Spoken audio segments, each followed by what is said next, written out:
corporations, big business, they know they have a home in the Republican Party. People who work for a living, the whole dream of the American middle class, is supposed to have a home in Democratic politics. Union rights and union strength are inextricably intertwined with Democratic politics. Unions do not succeed without strong Democrats, and Democrats do not succeed without strong unions. So after a generation of unions taking it on the chin and the middle class reeling as a result, the recall elections in Wisconsin today are frankly about whether or not Democrats can hit back when union rights are attacked, about whether or not the Democratic Party knows that there is an economic point to its existence.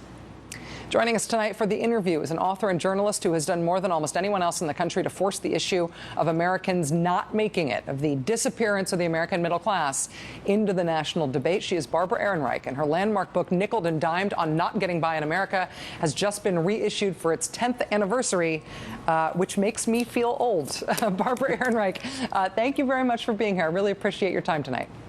I'm glad to be with you, Rachel. It's a treat. I don't want to make you play pundit about this Wisconsin election night that we are watching, but do you think that we are having a national fight, a national debate at least, about working for a living, about jobs, about class? I don't know how much it's being framed by the candidates themselves, but it's something we've got to have.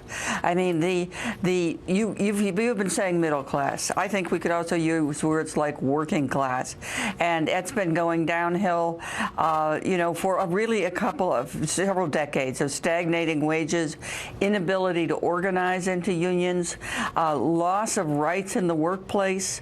It's on every front, and when I say this, all right, somebody's going to say she's talking class war. It's true, but we didn't start this war. In terms of the way this translates into Democratic politics, watching that tape that we just played of President Obama in 2009, giving that really strong pro-labor speech about the importance of unions to everything that has benefited the working class and the middle class in this country really over the past century, I found myself thinking, I wonder if we will see that guy again on the campaign trail. I wonder if Democrats are reconnecting to the need to talk about economics and economic populism as a way of reconnecting with the people who generally elect them. Do you think that's possible? I don't know. That little clip of Obama with this strong pro-union speech made me really nostalgic. We have not heard that man for a long, long time. And the unions, as you mentioned, they have been putting their money, members' dues money, into supporting Democratic candidates, but they have not been getting that support back. I mean, look, Obama talked about raising the minimum wage more before he was elected. Hasn't happened. No talk about that anymore. He talked about reforming labor laws. It would be possible for workers to exercise their right to bargain collectively, to organize. No support on that. And I don't see that connection between the Democratic Party and the unions that you described as being as entirely healthy anymore. The Democratic Party has to know that people, middle-class people, working-class people, are going to stand up, are going to go their own way if they don't get something in return.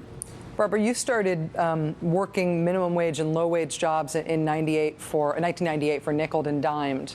Economically, things were comparatively really good then compared to how they are now.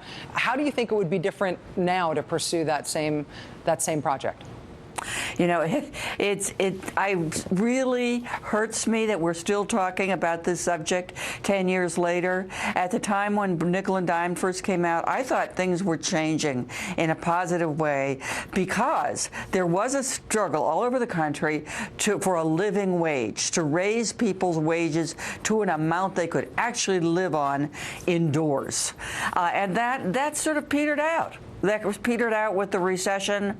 We're still talking about the same issues, only it's a lot worse now.